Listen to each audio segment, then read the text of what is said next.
ನಮಸ್ತೆ. ಇವತ್ತು ನಾವು ಹೊರಟಿರೋದು ಹೊರಗಡೆ ಶಾಪಿಂಗ್ಗೆ ಹಾಗೆ ಚರ್ಚ್ಗೆ. ಬಿಸಿ ಬಿಸಿ ಬ್ರೇಕ್ಫಾಸ್ಟನ್ನು ಮುಗಿಸ್ಕೊಂಡು ನಾವು ಚರ್ಚ್ಗೆ ಹೋಗಬೇಕು, ಅದರ ನಂತರ ಶಾಪಿಂಗ್ ಹೋಗಬೇಕು. ಇವತ್ತು ನನ್ನ ಮಗ ಅಂತೂ ಭಾರಿ ಖುಷಿಯಲ್ಲಿದ್ದಾನೆ.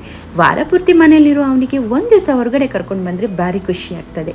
ಅವನು ತುಂಬ ಹ್ಯಾಪಿಯಾಗಿದ್ದಾನೆ. ಇಲ್ಲಿ ನಾನು ಬಿಸಿ ಬಿಸಿ ವಡಾ ಮತ್ತು ಇಡ್ಲಿನ ತಿಂತಿದ್ದೇನೆ. ನಾನು ತುಂಬ ಖುಷಿಯಲ್ಲಿದ್ದೇನೆ. ಯಾಕಂದರೆ ದಿನಾಲೂ ಬ್ರೇಕ್ಫಾಸ್ಟ್ಗೆ ಬ್ರೆಡ್ ತಿನ್ನೋ ನನಗೆ ಹೊರ ಕೊಟ್ಟರೆ ಖುಷಿ ಆಗೋದಿಲ್ವ, ಹಾಗೆಯೇ ನನ್ನ ಮಗನಿಗೂ ಹಾಗೆ. ಮನೆಯಲ್ಲೇ 4 ಗೋಡೆಗಳನ್ನು ನೋಡ್ಕೊಂಡಿರೋ ಅವನಿಗೆ ವಾರಕ್ಕೊಮ್ಮೆ ಹೊರಗಡೆ ಕರ್ಕೊಂಡು ಬಂದರೆ ಖುಷಿ ಆಗೋದಿಲ್ವ. ಅವನಂತೂ ಫುಲ್ ಖುಷಿಯಾಗಿದ್ದಾನೆ, ಫುಲ್ ಎಂಜಾಯ್ ಮಾಡ್ತಿದ್ದಾನೆ.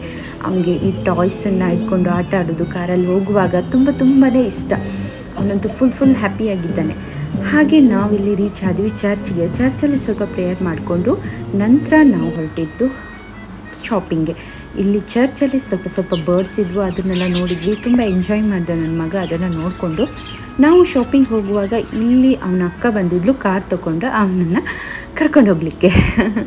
ತುಂಬ ಎಂಜಾಯ್ ಮಾಡಿದ್ಲು. ಅವರಿಬ್ಬರು ಎಂಜಾಯ್ ಮಾಡಿದರು ತುಂಬ ಶಾಪಿಂಗನ್ನು.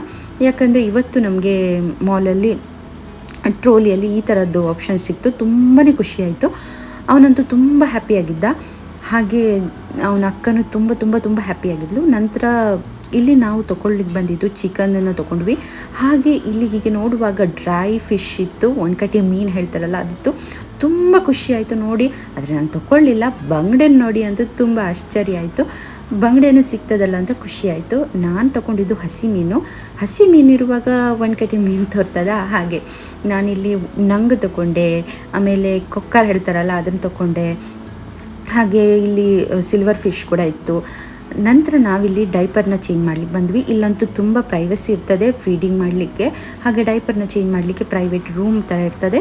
ತುಂಬ ಖುಷಿಯಾಯಿತು. ಹಾಗೆ ಶಾಪಿಂಗನ್ನೆಲ್ಲ ಮುಗಿಸ್ಕೊಂಡು ನಾವೀಗ ಹೊರಟಿರೋದು ಮನೆ ಕಡೆಗೆ.